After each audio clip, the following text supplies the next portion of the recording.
ومن أعرض عن ذكري فإن له معيشة ضنكا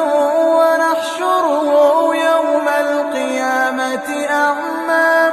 قال رب لم حشرتني